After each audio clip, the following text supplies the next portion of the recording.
kid in Memphis, Tennessee, I had many dreams. The Mickey Mouse Club really set a good groundwork for him to join a boy band. Next thing you know, NSYNC rises to the top of the charts. They're cracking the top 10. They're this phenomenon. It was so many girls screaming. I don't think a lot of people thought they were ever going to have a huge star come out of NSYNC. He didn't want to play pop music. He wanted to be taken seriously. The music just sounded a bit edgier and just a little cooler, a little clubbier. He hooked up with the Neptunes and Timberlake. They were the hottest producers imaginable. It really helped change the game. Everyone knew that Justin Timberlake was going to be the breakout star. You know, he was doing incredible things that no one had ever done, taking it to the craziest level. From the start, he had aspirations to be an actor. Every musician wants to be an actor, but you don't actually expect them to be good. As a performer, as a musician, he's everything. There were accusations of cheating. Ooh, oh no, he didn't. I actually had no idea how to find the heart of Hollywood. There's nobody else doing what he's doing. He beat the odds. I bet there's people in One Direction and Wanted Now who hope that in 10 years they're Justin Timberlake.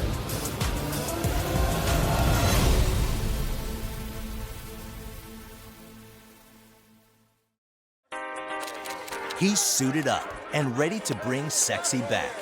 Singer-songwriter, actor, record producer, dancer, and businessman Justin Timberlake does it all. The 2020 Experience debuted at #1 on the sales charts. The singer turned actor turned singer again is on a roll. I begged and pleaded to be able to host SNL for the first time because I grew up watching people like Dan on SNL, so I'm a huge fan of his. The pop star's appearance on late-night television, performing in concerts and award shows, showcase his singing talents, improv skills, and sheer star power to millions, and is a ratings magnet. He began his career on the Mickey Mouse Club, starring with other fledgling pop stars Britney Spears and Christina Aguilera. In 1995, he became a teen heartthrob himself with the pop group NSYNC. And in 2002, Justin began a very successful solo career by releasing his first solo album, Justified. Famous for his high-profile relationships and often on the front page of celebrity magazines, Justin has been romantically linked to fellow pop singer Britney Spears and actresses Cameron Diaz, Scarlett Johansson, and Jessica Biel. He has expanded his love of performing to Hollywood, with starring roles in The Social Network and Friends with Benefits. No matter what medium he chooses to focus on, the results of his creative energy are usually savvy, successful, and just plain cool. Long before millions of fans and pop stardom, there was a small boy with big dreams. JT is a kid from Memphis, Tennessee. Memphis is the home of the blues, the birthplace of rock and roll, the capital of soul, the home of Elvis and gospel. Actually, he grew up just south of the city in Millington, Tennessee. Born January 31st, 1981, from an early age, Justin Randall Timberlake seemed to have a talent for music. Justin's father encouraged him to sing in the church choir, which helped him overcome his shyness of performing in front of people. As an adult, he jokes about his lack of formal training. Young Justin learned to sing by imitating singers he heard on the radio.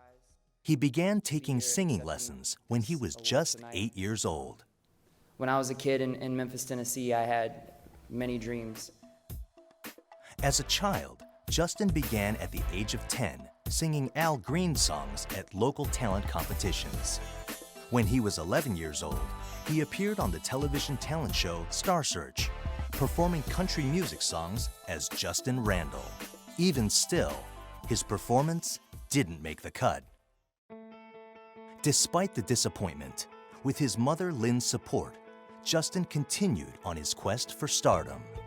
Justin Timberlake is well known as a mama's boy. He's pretty proud of it. He actually has his mother's initials and the word guardian tattooed on his back, which is about as mama as boyish as you can get. He's bought her a golf course. He has spent $500,000 renovating her house. He takes very good care of his mom, but she takes very good care of him because she's been very instrumental in his career. She's managed him, she's co-managed or worked on his foundation and his businesses. And you know, maybe that's why as a sort of child teen star, he came out of things okay, because he had a mother who was really looking out for him the whole time.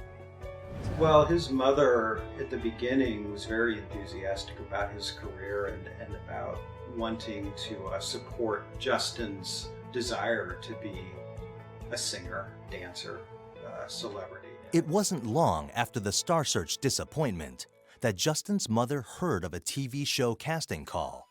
Plucked from a Nashville cattle call from hundreds of other talented kids, Justin won a spot on the Disney Channel TV show, The New Mickey Mouse Club. Now, not only did Justin have the opportunity to sing and dance as a paid performer, a true professional, but he would be working with some of the most talented kids in the country. He appeared alongside soon-to-be leading man Ryan Gosling, future pop star Christina Aguilera, and yet-to-come NSYNC bandmate JC Chasez. But there was one 11-year-old musketeer who would catch Justin's eye, future pop princess Britney Spears. Justin performed on the Mickey Mouse Club in 1993 and 1994. The Mickey Mouse Club was basically a boot camp for young talent in the late 80s, early 90s. Besides Justin Timberlake, we had his future NSYNC bandmate JC Chasez, we had Christina Aguilera, we had Britney Spears, obviously, Ryan Gosling. That is a boot camp for young talent, and I feel that really set a good groundwork for him to join a boy band and eventually go solo. He already had experience working with people his own age singing. Justin performed on the Mickey Mouse Club in 1993 and 1994, before the spotlight moved on and the Mickey Mouse Club was canceled. The disappointment had to be crushing. His e-ticket to the big time was revoked, and Justin had to return to his small hometown. Just 14, Justin had to face the real possibility that his career was over. But it wasn't long after Justin was forced to give up his mouse ears that he got a phone call that would change his life forever and bring him back into the spotlight. Lou Pearlman saw an opportunity after discovering the Backstreet Boys to take advantage of that and started looking for another boy band, and that was NSYNC. Lou Pearlman, the impresario behind the successful boy band The Backstreet Boys, was looking to repeat his success and form another boy band. Chris Kirkpatrick, who had just missed being in the Backstreet Boys, was forming the band. Kirkpatrick had heard of Justin Timberlake and was impressed with his singing skills. He decided to take a chance and give young Justin a call. So Backstreet Boys became this phenomenon. Enter Lou Pearlman, always an industrious man, always thinking ahead. His direct quote was, you know, somebody's gonna come ahead and make Pepsi to our Coke, so we might as well be the ones making Pepsi. NSYNC were basically the boy band Pepsi to Backstreet Boys Coca-Cola. Of course, they ended up becoming more popular than Backstreet Boys ever were. They also became, they also produced Justin Timberlake, who happened to be the biggest star to break out of the boy band thing. In 1995, at 14, Justin became the youngest member of Kirkpatrick's new boy band. Timberlake and former musketeer JC Chasez would be the group's lead singers, along with Chris Kirkpatrick, Joey Fatone, and Lance Bass. The 90s were a very interesting time for music because I think a lot of people, when they look back at the 90s, they think grunge and they think hard rock, they think Nirvana and Pearl Jam, but that was the early 90s. As we shifted into the mid to late 90s, that started to go away. Sadly, Kurt Cobain had died and a lot of these bands were breaking up or not selling records like they used to, and instead we started to see this resurgence of teen pop. It really started with the Spice Girls, actually, and then that sort of opened the door for the boy bands to come along, and also for these Mickey Mouse Club graduates like Christina Aguilera and Britney Spears. And all of a sudden, it was like, what happened to all the guitars and all the rock? It was all about the resurgence of really well-produced, very slick, danceable, child-friendly pop, and that's where NSYNC came along. Justin Timberlake was kind of, the moment Lou Pearlman said he saw him, there's another famous quote from Lou Pearlman where he said, "When I saw Justin Timberlake, I immediately saw his face on the cover of all these teen magazines." And that's sort of what happened. He was the youngest one. He was the main lead singer. He kind of had this tenor voice that, kind of have this castrato kind of effect going on. With Lou Pearlman's backing, the group was based in Orlando, Florida, where they rented a house together. They began working on their singing, rehearsing, practicing vocals, and recording tracks for a demo tape. Using the tracks they had recorded for their demo tape, the boys were signed by the German record label BMG. They then began work on a collection of songs with producers for their debut album. Their first single, I Want You Back, was released in Germany in 1996, where it became a top 10 hit. Lou Pearlman practicing them every day and touring them non-stop and working to make them the most popular band in the world. For the next year, they toured across Europe in support of their single. Their debut album was released in Germany in 1997 and reached #1 in 1 week. Well, I knew NSYNC was blowing up in the Midwest when it exploded in 1997, early 1998, and I saw a show at about a 2,000-seat venue, and it was NSYNC, and the opener was Britney Spears, and that little 2,000-seat venue was filled with tweens, 11, 12, 13-year-old girls just screaming, going crazy. After that 2,000-seater that I saw, maybe 8 months later, they were at a 20,000-seat arena in St. Louis, and they had completely blown up, and it was so many girls screaming. It was overwhelming. They had perfected their stage show. They had become pros. Because of the success of their debut album in Europe, NSYNC got a record deal with RCA Records in the United States. In January of 1998, their single was released in the United States. It reached #13 on the Billboard Hot 100 chart. Their self-titled debut album, NSYNC, was released in March of that same year, reaching #82 on the sales charts. But album sales were lackluster. Their big break came when the Backstreet Boys had to pull out of a scheduled live concert for the Disney Channel because of illness. One of the members of Backstreet Boys has an operation. Lou Pearlman sees an opportunity to switch NSYNC for Backstreet Boys for this massive Disney Channel concert. NSYNC plays his performance, kills it in front of the Disney Channel audience, who are the types to love stuff like that. And next thing you know, NSYNC rises to the top of the charts. They're cracking the top 10. They're this phenomenon. I think that's an interesting thing. This one piece will make 52 layers. Watch on mobile devices or the big screen. All for free. No subscription required.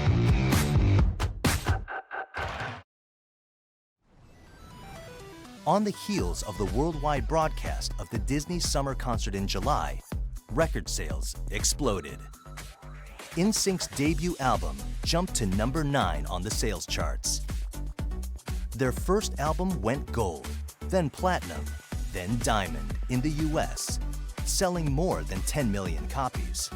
They got their first top 10 hit on the Hot 100 with the album's third single. Timberlake did stand out from the rest. He was cute without being like cover boy handsome. NSYNC became the new teenage heartthrob in America.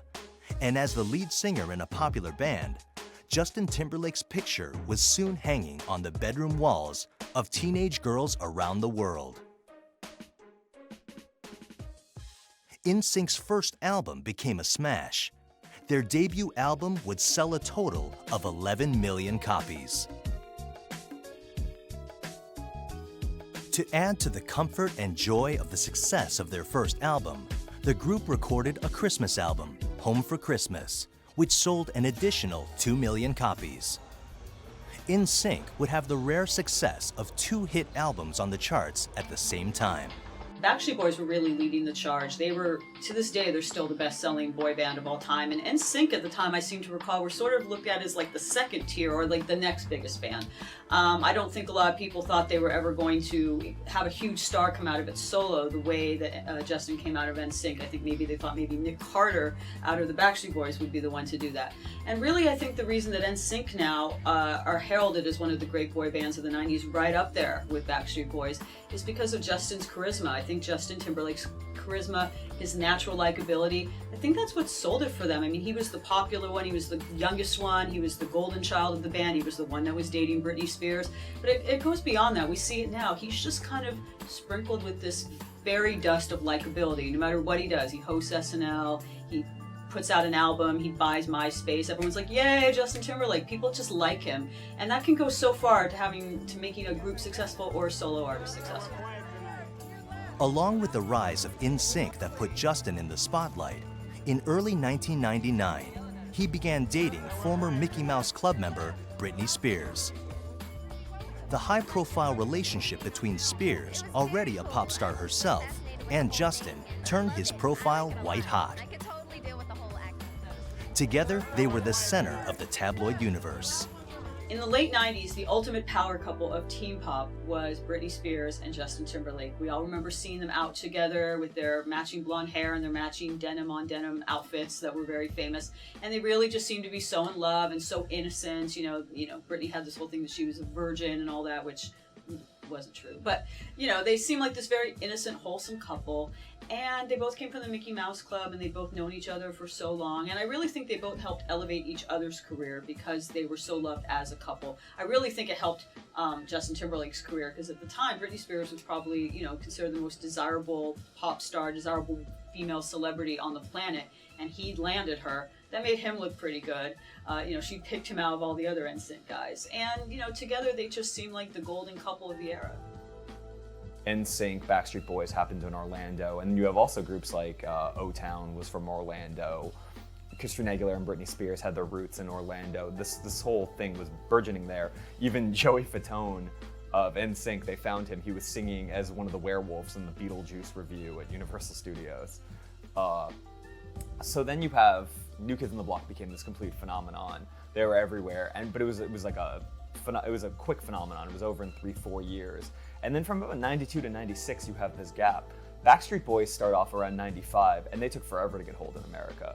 The climate wasn't right. A lot of the music industry is timing. NSYNC, whose debut album and quick follow-up Christmas album had been very successful, had little profit to show for it. Believing that their management and Lou Pearlman had defrauded them, they filed suit. Historically, the boy band phenomenon that kind of took hold of the late 90s really kind of has its roots actually in the late 80s. Maurice Starr was from Boston. He was originally the guy who founded New Edition. There'd been all sorts of crazy lawsuits, which tend to be what happens with boy bands. They end up these are kids that are 11, 12 years old. They get recruited by somebody that has the idea, very often will write the songs or hire really talented people to write the songs for them. And then, the boys, to use the pun, the boys become men, and then they want to write their own songs. There's conflict. They no longer need the Simangali. There's, a lawsuit, and because I'm sure they usually were signed to some ridiculous contract that, they didn't realize they were doing with their parents. Very often they're not involved in the industry. New Kids on the Block, New Edition happened in Boston. NSYNC, Backstreet Boys happened in Orlando. As the legal battle raged on, the band recorded tracks for their second album.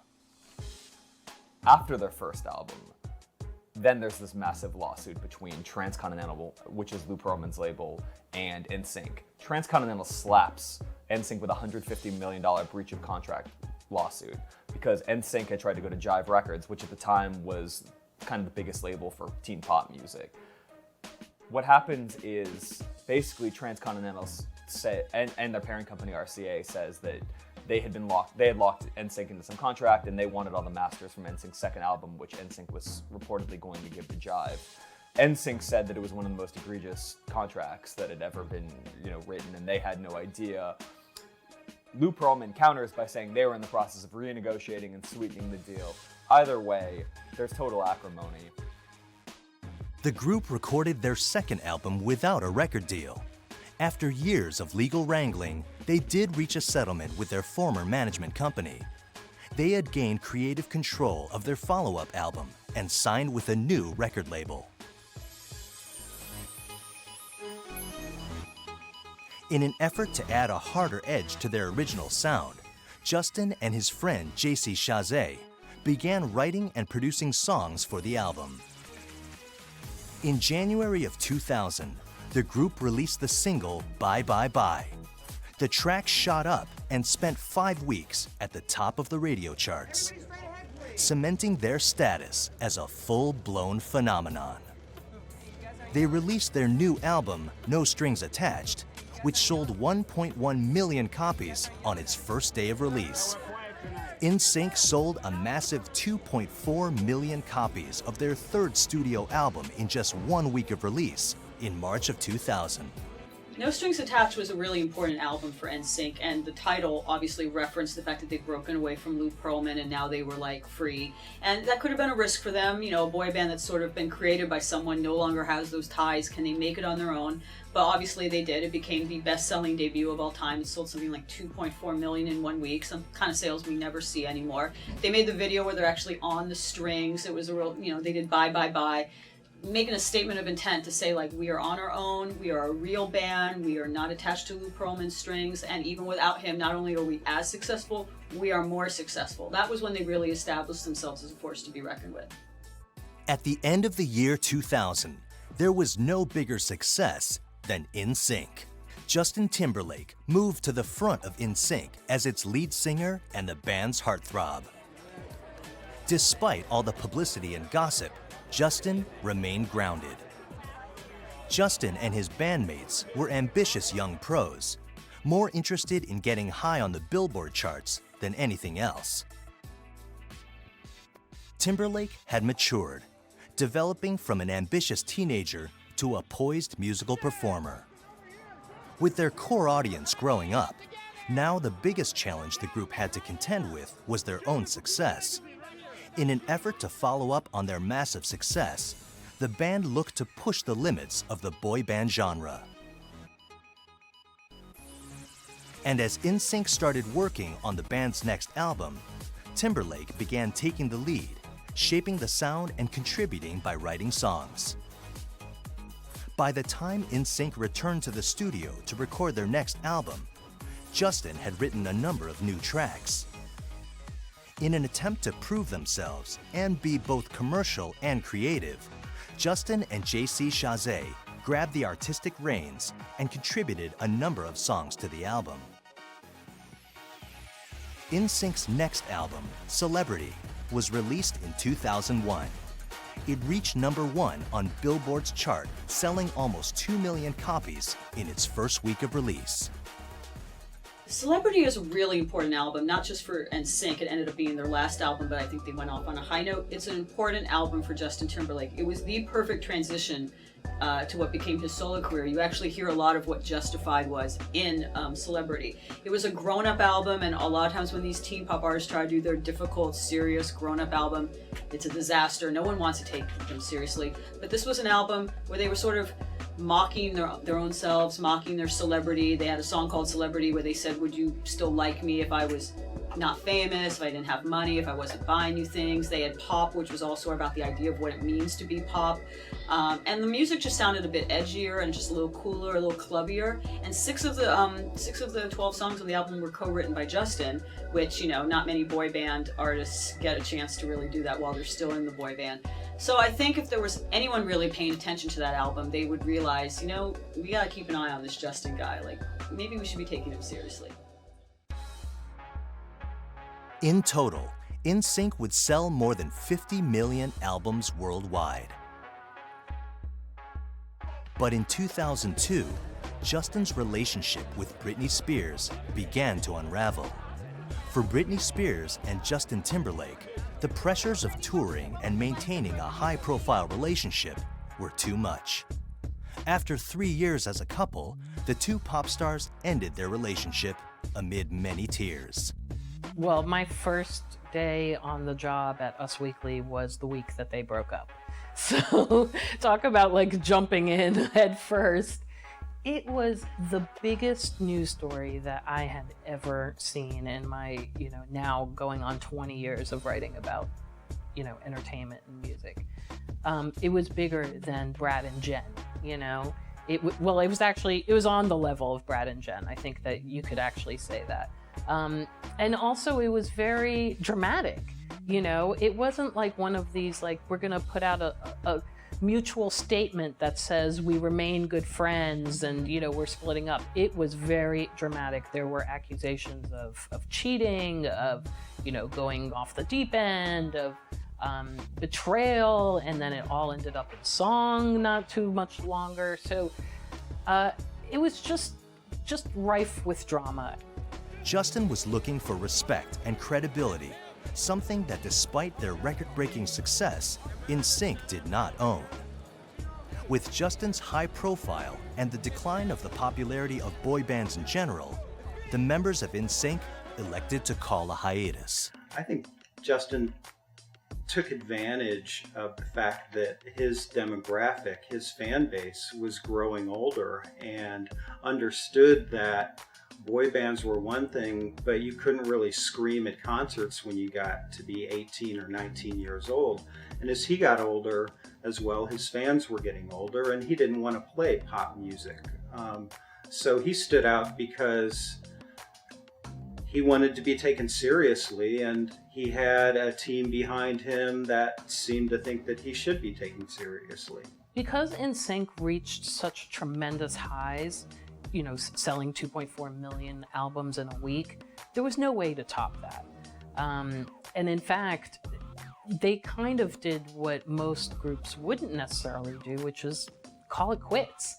Not even like a temporary hiatus, just say it's over. It's like they recognized that it would never be as big as it was. And it was also because of the digital music world, which had started to sort of like peep its head out with Napster in 1999, and then in 2001 and 2002 is when album sales started to decline.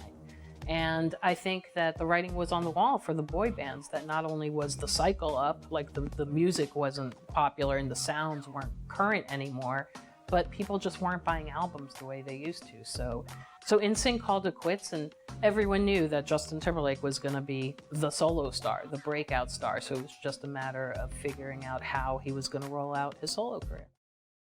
The main reason why NSYNC is still important is because it was Justin Timberlake's starting point. And if he hadn't been in NSYNC, I don't think that necessarily they would be any bigger or more important than O-Town or whoever. While the other NSYNC members were figuring out what they wanted to do for the next 6 months, Justin wanted to take the time and make a record of his own songs. Justin looked to assume a more adult image as an R&B artist during his hiatus from his group NSYNC. He enlisted the production duo of Pharrell Williams and Chad Hugo, known as the Neptunes. Their distinctive stripped-down sound had made them one of the most successful music producers in the business. When he hooked up with the Neptunes and Timberland for Justified, that was a very smart choice for him because it immediately gave him credibility, not with the pop fans, but with hip-hop fans who were really hot on what the Neptunes were doing. They had scored with Mystical's Shake Ya Ass, they had scored with the Clips, early Clips stuff. They had respect among not just the pop community, but among the hip-hop and R&B community. So him picking them and then working with Timbaland as well was a smart move on him because it linked him to the music that he was listening to, which was hip-hop. The last few years prior to Justified coming out had been kind of this resurgence of R&B in pop music. You had the Neptunes, who were working with people like Khalees, who were doing incredible futuristic collaborations. You have Timbaland, who'd been working with Genuine and Aaliyah and his own productions for everywhere. And they kind of had created this, the second album was called FutureSex, LoveSounds, and that was probably a pretty accurate description of what Timbaland was trying to create at the time. he had, he was doing incredible things that no one had ever done. Like he'd use like a baby squeal, for percussion and to keep meter. Every one of the beats that he was doing just sounded like some weird like astral kind of channel from another dimension. And the Neptunes were also kind of on a similar vibe. They were the hottest producers imaginable, and they were respected. For me, I was a hip hop fan. With the release of his first single, Like I Love You, Justin reached number 11 on the Billboard Hot 100. He released his career-defining first solo album, Justified, in November of that same year. Justified debuted at number 2 on the US charts and would produce 5 hit singles.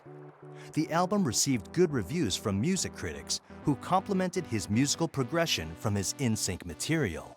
The most obvious musical influence that ever gets mentioned in the same breath as Justin Timberlake is Michael Jackson. You hear it in his solo stuff, you hear it then. Sometimes you hear about Prince or blue-eyed soul singers like George Michael, but you even hear, to mention Michael Jackson, even the Jackson 5, just like a boy band that just has really good vocals and also just has really good songs, well-written songs, and even someone who thinks they're too cool to like this music, they sort of secretly like it.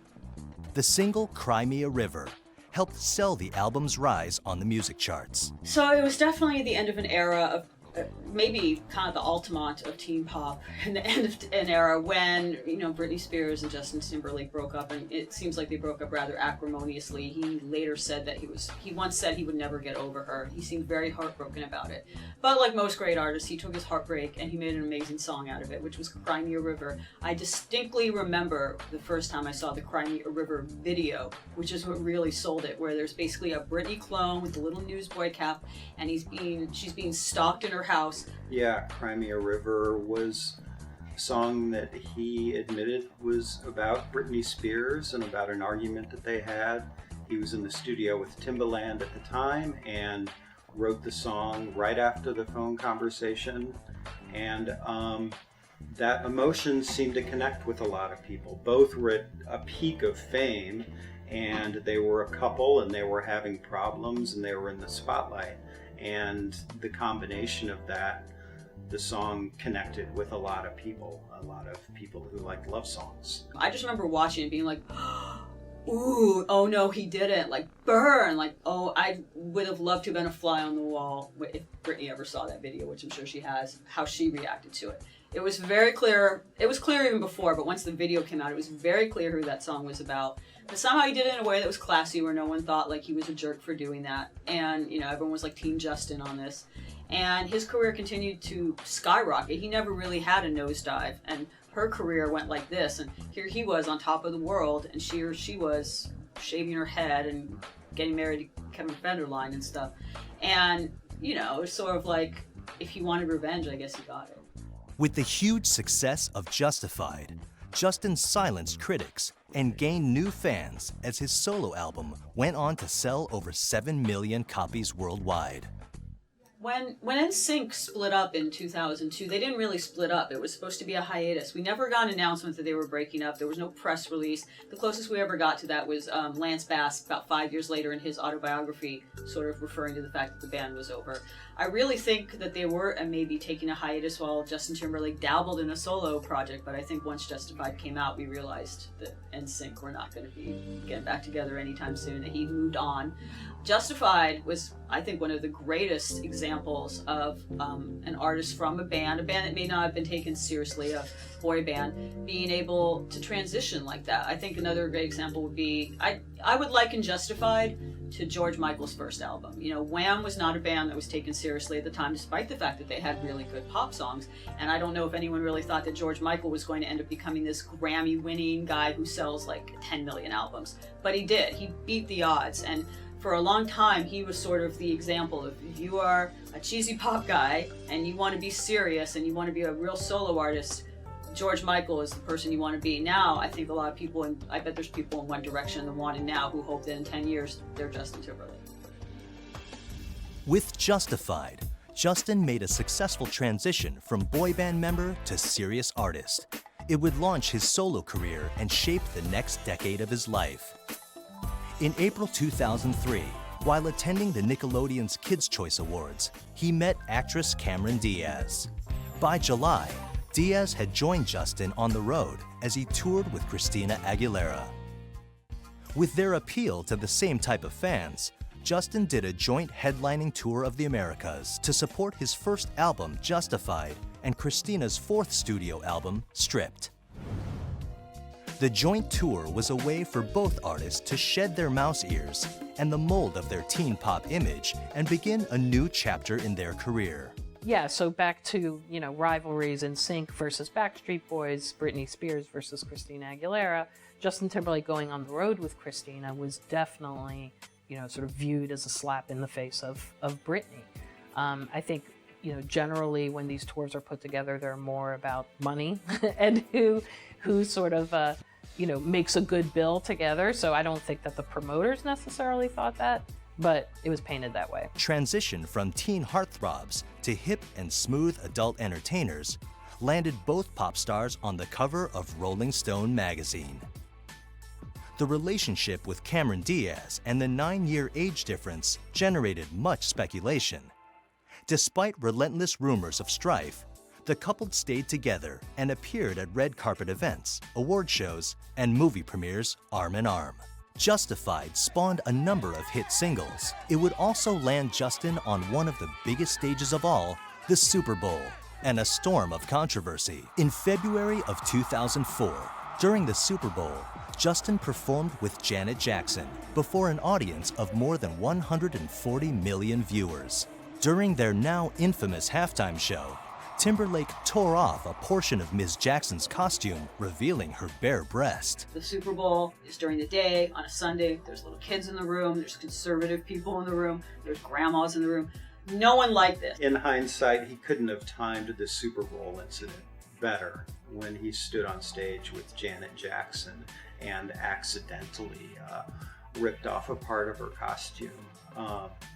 It was the buzz of rising internet at that point. It went crazy online. It went crazy all over the place. And people were outraged. The FCC got involved, and it was a big controversy.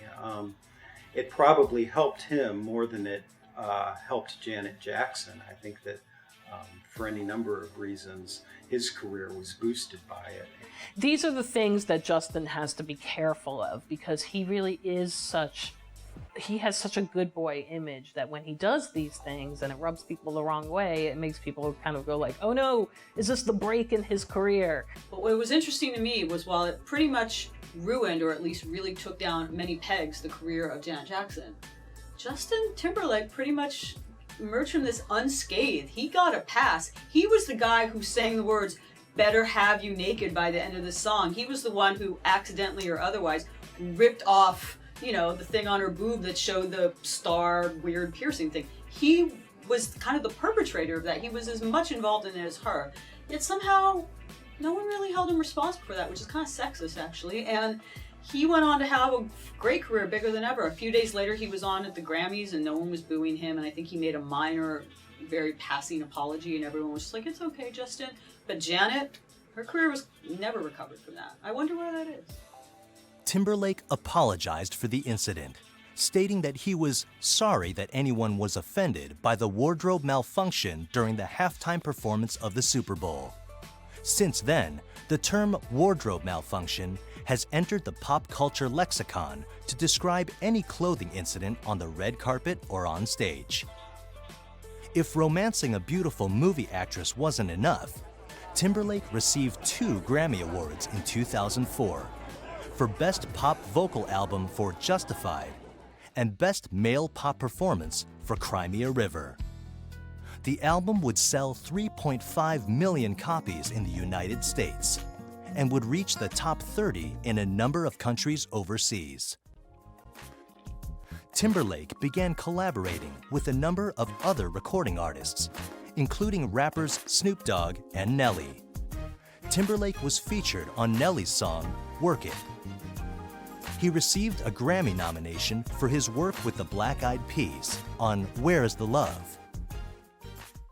Even after the success of his album and a career beyond NSYNC, To follow up or achieve Justified's kind of success would be a difficult challenge.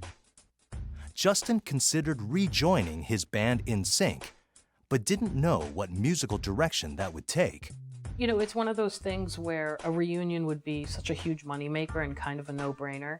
But if you're not musically inclined to collaborate with these 4 or 5 guys, then why do it, you know? And I think that they're more of the latter camp, you know, where the inspiration for music making is just not there between these 5 guys. And, you know, they've never been guys to say, oh, maybe, or never say never. I mean, they have occasionally said never say never, but for the most part, they've said it's not happening. And I think also they've stepped aside to let Justin have a career, you know, because, you know, the one is greater than the sum of its parts in this case with Justin Timberlake. I'd also like to thank you for reminding me that I was in a boy band. That was, I hear you. We're too old, it's not happening. There's some of us, we can't do it, we can't. Justin was savvy enough to choose his collaborators well, bringing in producer Timberlake to help navigate the hip-hop, R&B, pop hybrid sound. You know, Timbaland and Timberlake are so connected, he might as well be called Justin Timberland to some people. I often wonder, I think Justin's incredibly talented, incredibly likable, and I do think he would have had a career no matter what after NSYNC, but I do wonder if it would have been as big as it is if he hadn't aligned himself with such great producers, Timbaland and the Neptunes as well, particularly the Neptunes on the first album. You know, that's the advice I would give to anyone. If Harry Styles in One Direction or someone The Wanted is like, I want to do a solo album, how can I transition? How can I become this big solo person? You need to align yourself with a great producer, and Timbaland has been so instrumental in the success of Justin Timberlake, and I think he gets credit for that too. Production began in December of 2005. In less than 2 weeks, they composed 8 to 10 songs with lyrics, melodies, and vocals in place. With the release of his second solo album in 2006, the dance-mixed FutureSex LoveSounds, Justin was back on the Billboard charts at #1. FutureSex LoveSounds, in collaboration with Timberland, was met with acclaim from music critics. Powered by its lead single, Sexy Back, FutureSex LoveSounds became Justin's first #1 album as a solo artist. The album produced a number of hit singles that enjoyed chart success, including Sexy Back, My Love, and What Goes Around Comes Around. The album's commercial success extended to international music fans as FutureSex LoveSounds topped charts around the world. A very influential album as far as steering the pop charts towards dance music. Some of those hits were sped up, almost house music, very dancey. It was party music, it was funky, and it really helped change the game for better or worse, depending on your taste. Adding to the acclaim, Justin brought home a number of Grammy Awards for his work on the album.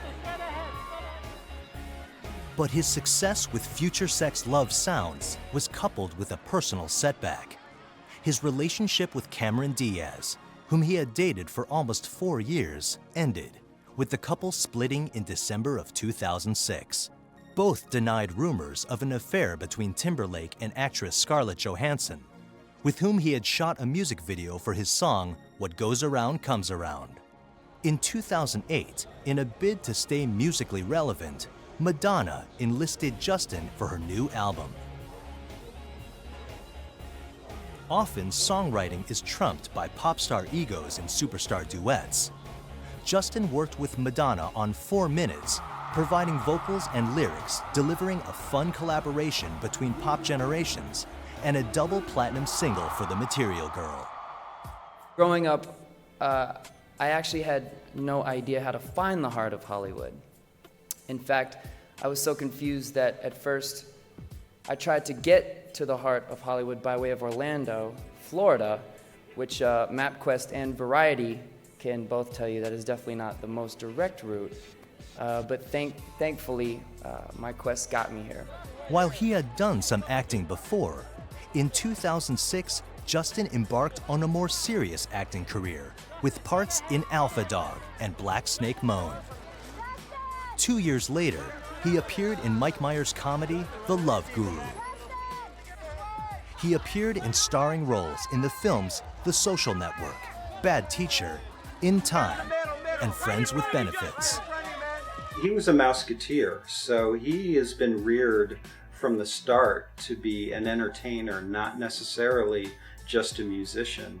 Remember, Ryan Gosling was a Mouseketeer at the same time as he was. So from the start, he had aspirations to be an actor as well. So I think that he rightly took advantage of those desires when his career was at its peak, and he took 5-6 years off. He's trying to find his way as an actor, and he had a lot of, not much success. Although on Saturday Night Live, that's where he really kind of, I think, got a critical mass for his acting career. He would do skits with Andy Samberg, Lonely Island. They had this one skit called Dick in the Box. It was a real phenomenon. And this is where you can kind of see the Justin Timberlake of the last 5 years really take hold.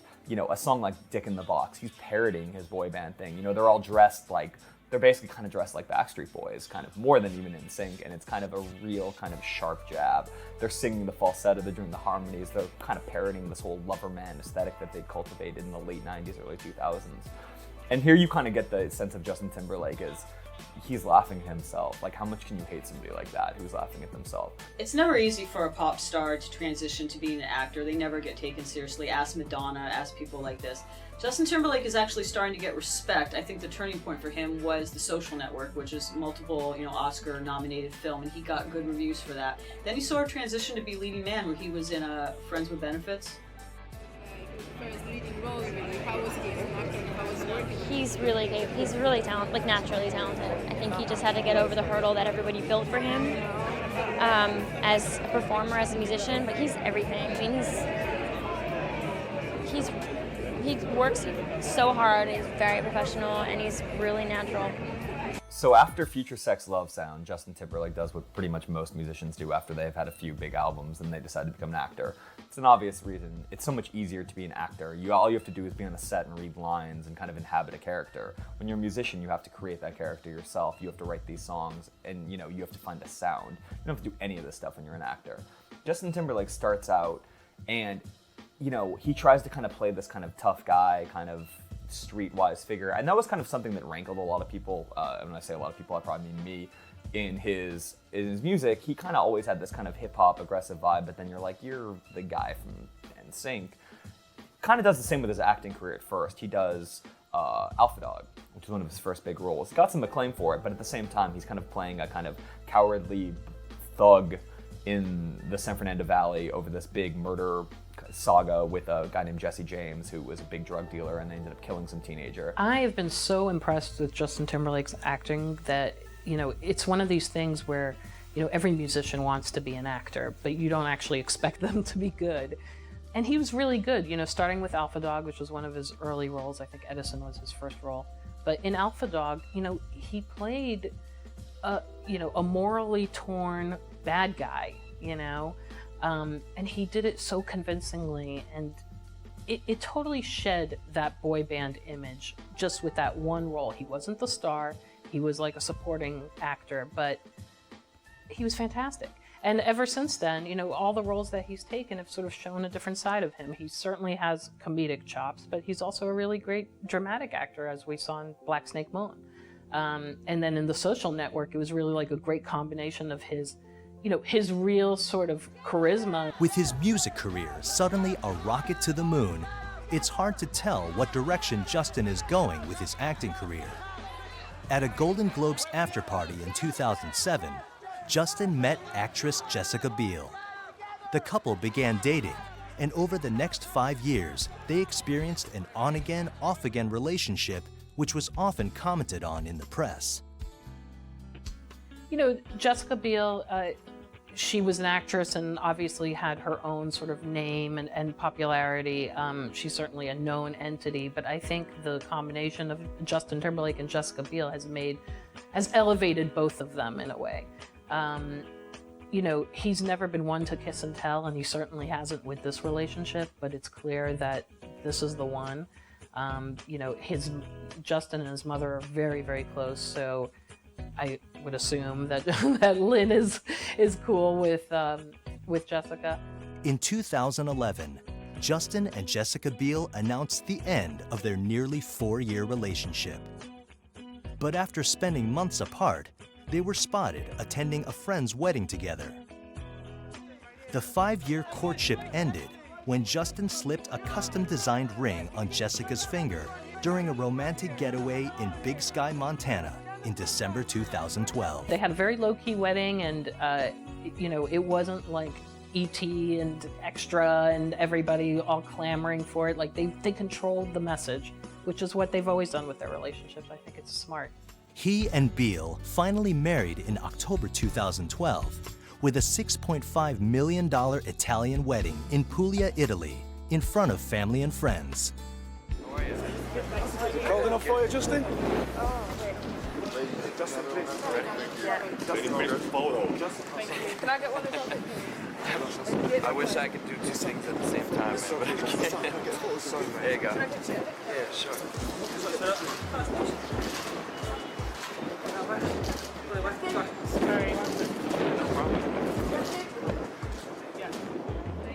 After a 7-year break from the release of his last album, Justin released his new single, Suit and Tie. He had been quiet, he had been acting, and then one day, all of a sudden, we find out that he's been working on music and he's got a record coming out. He did a vague rollout of the record in which he teased music, and Timberlake started saying he was involved. It was a surprise, but then once it was released, it obviously a lot of fans were really excited about this. All of a sudden, there's a new JT record. The release of his new album, The 2020 Experience, soon followed. The 2020 Experience album debuted at #1 on the US Billboard 200 chart, becoming Justin's second #1 album as a solo artist. The heart of the album is Justin's introduction of his seductive brand of R&B sounds to a new generation of fans. Recorded mostly at the Larrabee Studios in North Hollywood, California, the 2020 Experience was completed in just 4 weeks. With 10 songs spanning 70 minutes of astounding music, its longest song, Mirrors, stands out as one of its finest. With the 2020 Experience and his new music, he's definitely matured. He's much more curious about bigger, longer structures. He and Timberlake, more experimental. They're still pop songs, but they're pop songs whose structures roam around a lot, and he's curious, or he and Timberlake, or any of his producers, seem pretty eager to take chances. Rapper Jay-Z appears on Justin's Suit and Tie single and in the song's music video. Welcome to the Rose Bowl. Tonight's event, Legends of the Summer Stadium Tour featuring Justin and Jay-Z. Just actually saw Justin Timberlake and Jay-Z at the Rose Bowl. They were on tour as part of the Legends of Summer. Huge show, 60,000 fans, people obsessed with both of them. Well, we're fans of both, actually. Yeah. But we still love Justin more. Yeah. Than Jay-Z? Oh, well, we follow Justin more Let's than just say Jay-Z. you learn something new every day. How excited am I? I can't even describe how excited I am. You're bringing sexy back, Andrew! I'm bringing sexy back. My name's not Andrew. My name is Sexy Back. Tonight's event, Legends of the Summer Stadium Tour featuring Justin and Jay-Z. It was a perfect show, actually, because the guys got to see Jay-Z and the girls got to see Justin Timberlake, so it was a good date night.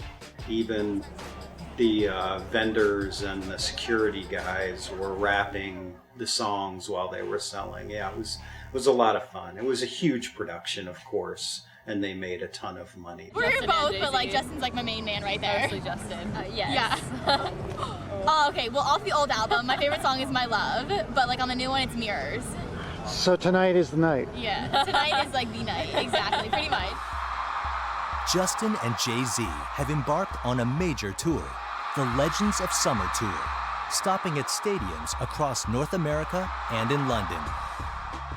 Even to somebody who's a begrudging fan of Justin Timberlake, you have to respect him because there's nobody else doing what he's doing. You know, he's taking a stage show, taking it to the craziest level. You know, he's got a crack band, well-rehearsed, he dances, he sings, he puts on the show. He's an entertainer. You know, obviously he's trying to kind of play up to that Michael Jackson, Frank Sinatra, timeless Prince archetype. Yeah, his band is called the Tennessee Kids. It's a 12 to 15 piece band. Really, really tight, very good musicians, and he's taking it seriously. He's got a future in Las Vegas. The singer will release the second installment of the 2020 experience at the end of 2013, before heading out across the globe on a solo tour. The future for Justin Timberlake is incredibly promising because he's proven with this latest album, the 2020 experience, that he can genre jump, he can be current even when he's looking back. His acting career, he's been able to sort of balance the two things where one doesn't overtake the other. I think he's on a really good road. He makes his own decisions. He has a really good team. Clearly, he's had the same team for a really long time, and that loyalty certainly means something. And, you know, as long as he keeps his nose clean, he's going to be great. Through the years, Justin Timberlake has evolved from boy band heartthrob to bona fide superstar. Immensely successful, he's almost in a class by himself. Beginning his career as a child and bursting onto the music scene in the late 1990s during a stint with NSYNC, Justin Timberlake has continued to branch out and establish not only a singing career, but one as an actor and businessman as well. He seems to be constantly reinventing himself, with an eye for what's hip and an ear for what's cool. Begged and pleaded to be able to host SNL for the first time because I like Dan. He is an amalgam of talents not seen in show business in decades. Equal parts singer, songwriter, dancer, actor, comedian, and likable debonair entertainer. A 21st century version of Sinatra, Gene Kelly, or a modern-day Bing Crosby, the singer oozes old school. Expect to enjoy more music, movies, and whatever the talented Mr. Timberlake and his wide-ranging artistic pursuits take him in the years to come. That's it.